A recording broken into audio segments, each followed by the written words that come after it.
Hey, Flint Rock, it's your friendly neighborhood farmer trip here out next to your community garden. Excited to show you what we're getting into here, middle of October. Let's take a look. So here we go. When we look around the garden, we're gonna come up to these first three beds. We've got thyme, oregano. We've put in some blanket flower up here for the pollinators. A nice native flower should fill in there.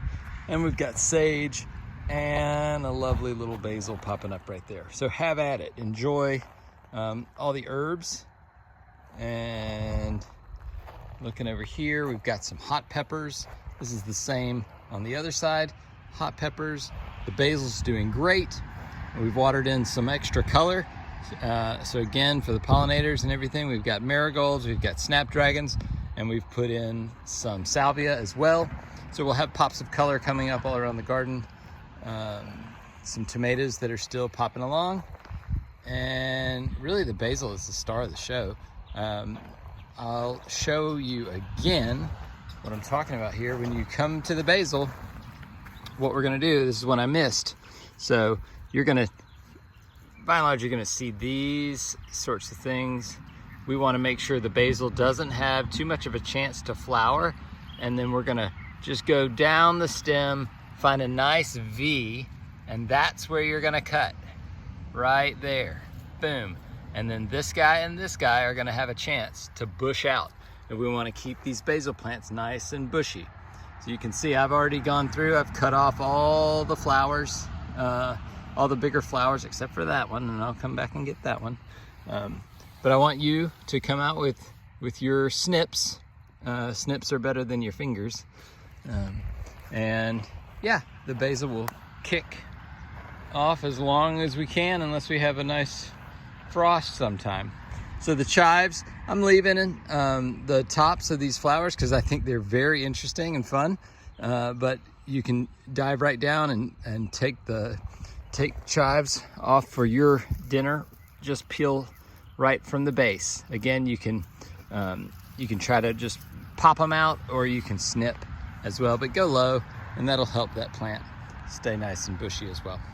So we go to the back. We've got this cool Suriname spinach that's really done well, and it's colorful, and the pollinators love it too, but that's an edible as well. We've got some nice color back here, an extra herb bed with some parsley, but I'm kind of leaving that. Don't beat up on that guy yet. He's got to get his legs underneath him. Let him get established before we go picking on the parsley quite yet. The big news that we're celebrating today are the strawberry plants. So all around the center bed here and the back two beds here and over there, we have strawberries. If you'll recall, the bed here in the middle that has that panel, that was filled with strawberries, and they did great last year. So now we have three beds that we've packed with strawberries, and we're hoping for success with those as well. So the baby strawberries are planted everywhere. They're fertilized, they're watered in. So hopefully they're just gonna take off and do great things.